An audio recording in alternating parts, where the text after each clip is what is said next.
Hello everyone, I'm Dr. Sneha Nair and in this slide we'll be studying about the second part of the atomic absorption spectroscopy, which is the instrumentation part of the atomic absorption spectroscopy. Now, the instrumentation part is subdivided into 6 different categories. The very first category being the radiation source, then the flame, which is the atomizer, third will be the monochromator, fourth will be the detector, fifth will be the amplifier, and lastly the recorder. Now we'll be studying each component separately in detail. The very first component, which is and the most important component, is called as the radiation source.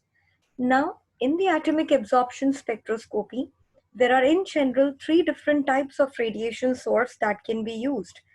The very first being the deuterium lamp, the first being the deuterium lamp,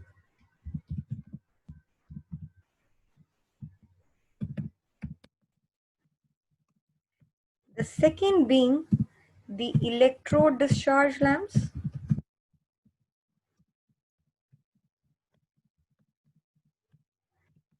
and the third being the hollow cathode tube. Now, because the hollow cathode tubes are widely used, so we'll be discussing hollow cathode lamps or the hollow cathode tubes in detail. Now, hollow cathode tube, as it is given in this figure or diagram, we can see it is a tube-like structure, wherein what you are doing is you are entirely filling the hollow cathode tube with the help of an inert gas. Now, inert gas in this case can be taken as argon, helium, or neon.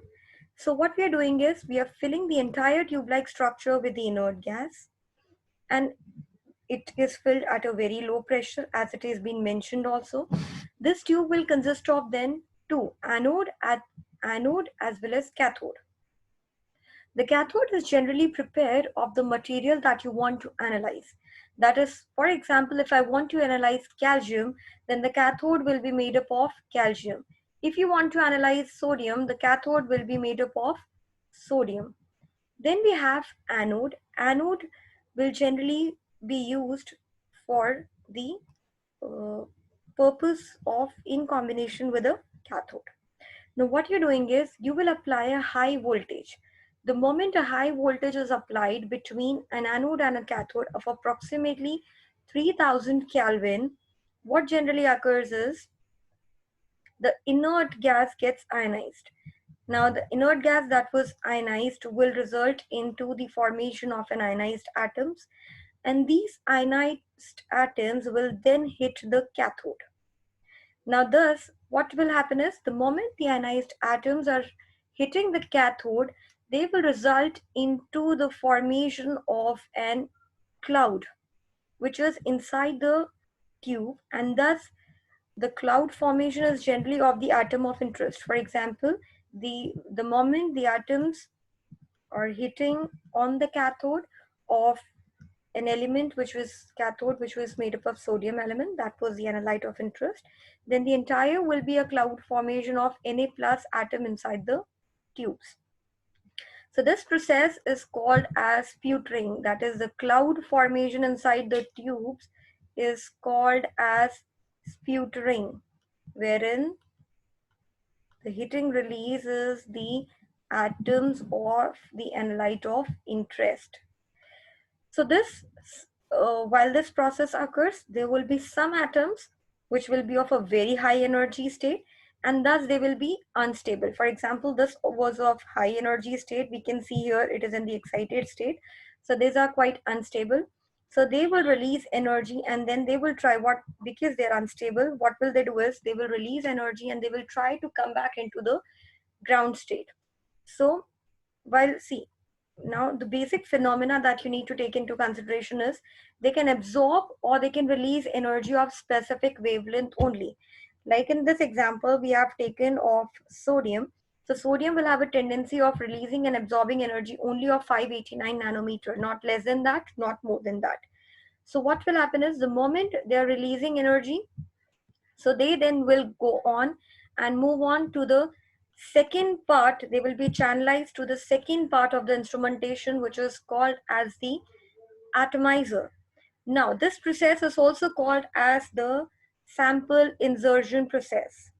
Now, if the sample would have been in the solid form, we would have taken into consideration the laser ablation method, wherein high intensity laser beam would have fallen on the solid surface, and that would have resulted into the sublimation process, where we know that solid generally gets converted into liquid without forming an intermediate liquid state.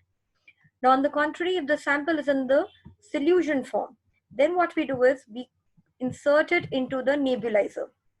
Now, what is the main function of nebulizer?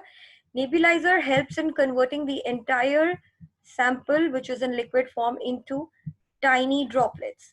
Now, these tiny droplets will then combine with the air oxidant mixture. In this case, what we have taken is we'll be taking into consideration the acetylene plus air mixture around 3000 Kelvin. What we will then do is, because they will convert into the tiny droplets, then these tiny droplets will move on to the flame or the atomizer of interest. Now, generally, there are different types of atomizer. Now, what is the main function of atomizer? Atomizer, as the name only suggests, it will convert entire thing into the atoms. So 5 different kind of atomizers are generally known. One is the one different type of atomizers. If we talk about the types of atomizers, we have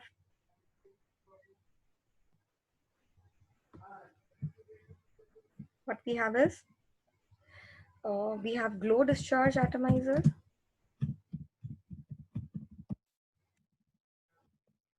Then we have electrothermal atomizers. Then we have cold vapor ones. We have hydride atomizers. And then we have flame atomizers. Now, the commonly used atomizer out of all the 5 is generally the flame atomizers. So in this entire thing also, we'll be studying only about the flame atomizer, and the rest part will not be taken into consideration. Now, because the entire atomizer has been taken up into the flame, so what will happen is the flame will convert it into the tiny droplets, and then it will have different atomization steps. Now, what are the different atomization steps? The very first, we can mention it here, the atomization steps also takes place inside the flame. The very first step is called as the desolvation. Now, what do you mean by desolvation?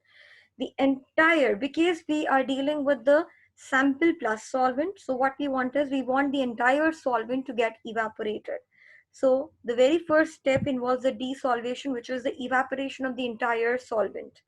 Now, the second step is called as the volatilization step. Now, what do you mean by volatilization? Now, because in the entire flame, what will happen is only the sample solution will be present, because in the first step we have already evaporated the gaseous or the solvent solution. So what will happen is only the sample is present. So volatilization of the sample will take place. Then comes the dissociation step. Now, what is called as the dissociation step? The molecules, the gaseous molecules which will be produced, they will get further dissociated and they will convert into gas or vapor. Then comes the ionization step. They will have a charge of their own. They will get ionized because of the dissociation, and then further they will be excited. So the last step of the atomization will be the excitation of the vapors that have been formed. Now, because the vapors have been excited, what will happen is they will then be transmitted to the another part, which is a third or the fourth part of the instrument, which is called as the monochromator. Now, monochromator consists of generally different parts, which is slits, gratings, and obviously lens. Gratings we can adjust or by selecting a specific wavelength, because we have already seen that in atomic absorption spectroscopy, we can select a particular wavelength only. So what will happen is we can adjust the grading of the particular wavelength that we want to take into consideration. Then they will be projected to the part which is called as the detector. Now, what will be the main function of detector? Detector generally helps in detecting all the signals that have been obtained of by the samples. Now, detector generally, which is taken into consideration is the PMT, which is called as a photo multiplier detector, wherein nothing but the photon, which you are obtaining from the electromagnetic radiation, will attack the cathode, which is present inside the PMT, and then a chain reaction of dynode processes take place, wherein dynodes will help us in resulting into the multiplication of the electrons. So from one dynode we can obtain what, 10 raised to 6 to around 10 raised to 7 photons or electrons can be obtained from one multiplication itself. So this is the main advantage of using PMT as a detector, that we can multiply and enhance the signals already. Then after the detector, it will then reach to the amplifier stage. Now, like we already know, amplify, the main purpose of amplifier is to amplify the entire signal that has been obtained. And then lastly, it will move on to the recorder. Recorder will record the entire spectra that has been obtained of the electromagnetic spectrum, for example, in this particular form. Now, generally, what we do is, out of all the processes, we will obtain a graph which is consisting of concentration, or rather what we can do is we can obtain a graph which is of absorbance versus concentration, which is in ppm, parts per million.